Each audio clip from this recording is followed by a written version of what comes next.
अच्छा, आज हम लोगों ने करना है सेमी फॉर्मल लेटर। पहले हम डिस्कस कर चुके formal and informal letter.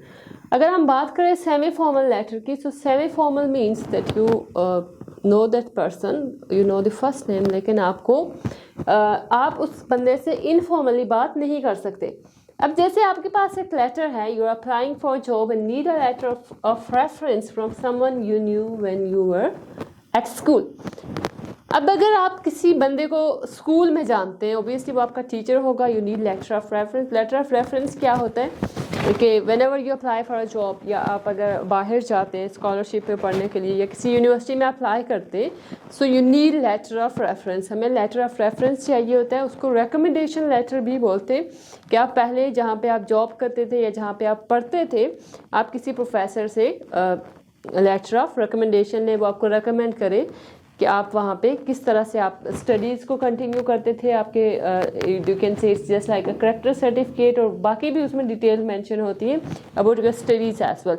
So same is case with job, अगर आप कहीं पे जॉब करते ऑनवर्ड अपनी जॉब कंटिन्यू करना चाह रहे हैं कुछ जगहों पे, या आपके पास होता है कि आप वहाँ से लेटर ऑफ रिकमेंडेशन लें, या आप अगर स्टडीज़ कंटिन्यू करना चाह रहे हैं, सो समटाइम वो आपसे कहते हैं कि आप लेटर ऑफ रिकमेंडेशन लें जहाँ पे आप जॉब करते थे उस प्लेस से, ताकि हमें पता चले that how you are competent. And the second thing is कि आपको डिफरेंट क्या आपकी एबिलिटीज़ हैं, आप टीम वर्क कर सकते हैं, how you are passionate each and everything, वो आपसे रिकमेंडेशन मांगते हैं। अगर हम बात करें सेमी फॉर्मल लेटर की, तो राइट एटलीस्ट 150 वर्ड्स, और हमने उसको स्टार्ट कैसे करना है, we will write it started from dear. अब टॉपिक क्या है कि आप अप्लाई कर रहे हैं जॉब के लिए, and you need a letter of reference from someone who knew when you are at school. आप स्कूल में किसी बंदे को जानते हैं, उससे आपको लेटर ऑफ रेफरेंस चाहिए। Write a letter to one of your old teachers asking for a reference in your letter. अब वो कह रहा है कि आपने ओल्ड किसी टीचर को लिखें लेटर, और उससे क्या क्या पूछें। से what job you have applied for. आप पहले उसको ये बताएं कि आप किस जॉब के लिए अप्लाई कर रहे हैं। Explain why you want this job, फिर आप एक्सप्लेन करें कि आपको ये जॉब क्यों चाहिए। And suggest what information the teacher should include. अपने टीचर को देन सजेस्ट करना है कि उसको क्या क्या इन्फॉर्मेशन इंक्लूड करनी चाहिए in your letter of recommendation.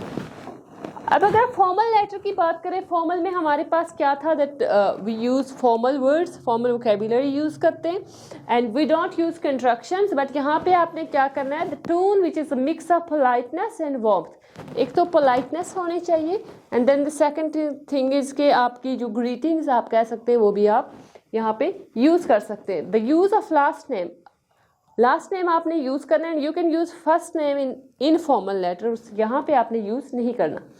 The absence of constructions मैंने आपको बताई है कि यहाँ पे आप कंस्ट्रक्शंस नहीं लगा सकते। Constructions means we have I am, इसको आप कैसे लिखेंगे, I am, this is construction. This is not allowed in semi formal है, ये किस में अलाउ नहीं है, सेमी फॉर्मल में, और यहाँ पे ये सेमी फॉर्मल और इनफॉर्मल में ये अलाउ नहीं है।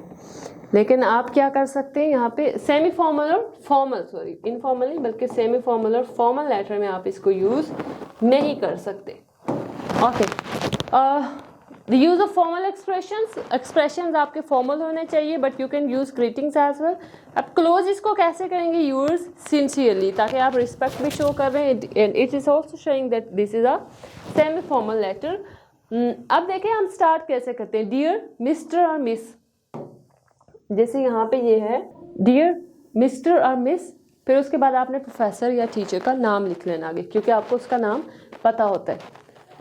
Then again we have greetings, how are you, आपने ग्रीटिंग यूज़ की, I hope everything is fine at the school. ये चीज़ आप फॉर्मल लेटर में नहीं लिख सकते। फॉर्मल लेटर में आप ग्रीटिंग्स नहीं लिखेंगे, जस्ट आप स्टार्ट कर देंगे that it is stated why you are writing your letter, reason mention करेंगे। आपने ग्रीटिंग यूज़ की, it means that you are showing warmth और you are using greetings in your letter. फिर आपने क्या लिखना है कि I still remember the dynamic way in which you taught grammar to me and all of the teacher trainers in your English class, thanks again for those important lessons. अब इससे यहाँ पे क्या यूज़ किया, ग्रीटिंग्स यूज़ किए writing task in opening paragraph, and then we have to mention the reason. अब reason यहाँ से स्टार्ट करें, I am writing in connection with a letter of reference that I need for a job that have applied for. Yes, अब वो ये कह रहा है उसने रीज़न मेंशन किया कि आपको क्या चाहिए प्रोफेसर से, आप लेटर क्यों लिख रहे हैं। ये जो रीज़न होती है ना, you have to mention the reason in the first paragraph. अगर ओपनिंग पैराग्राफ में या ग्रीटिंग्स के बाद आपने ये चीज़ लिख देनी होती। अब वो क्या कह रहे हैं, as I am due to graduate next month, I have applied for a position as an ESL teacher private language school in Tokyo Japan. You might remember my telling you how very much I look forward to. अब आपने एक चीज़ देखी होगी, there is no construction in this paragraph. इस पूरे में कोई कंस्ट्रक्शन हमने यूज़ नहीं की।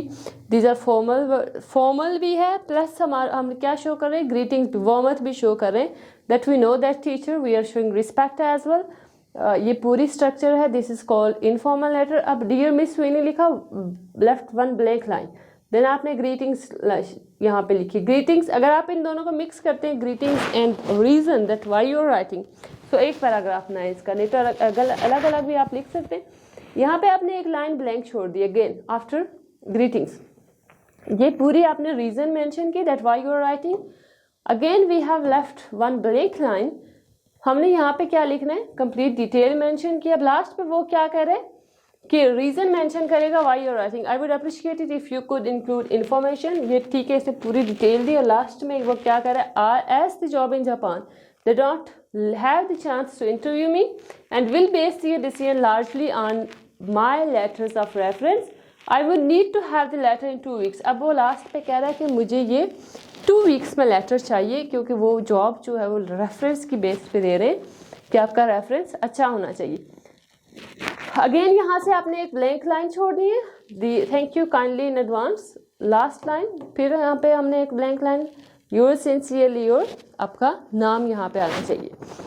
सीक्वेंस इसका याद रखना है कि कंप्लीट इस सीक्वेंस को फॉलो करना है आपने। लास्ट पे ये देखें, यहाँ पे योर सिंसियरली से ऊपर एक लाइन हमने खाली छोड़ दी है, ताकि आपके जो एग्जामिनर है उसको अच्छे से चीज़ों की समझ आ जाए। देन वी हैव अगेन, जो आप जिस बंदे से जो चाह रहे होते हैं ना कि वो क्या करे, यहाँ से हम लोग इसको अगेन छोड़ देंगे। और ग्रीटिंग्स के बाद भी एक लाइन हम लोगों ने खाली छोड़ दी है कि इसको लिखते कैसे हैं। So it was our semi formal letter, that how we can write semi formal letter in IELTS writing task 1 general training candidates. If you want to watch more videos you can visit us on Yashal English house, Yashal English YouTube channel, you can watch our videos. Thank you so much, हाफिज़।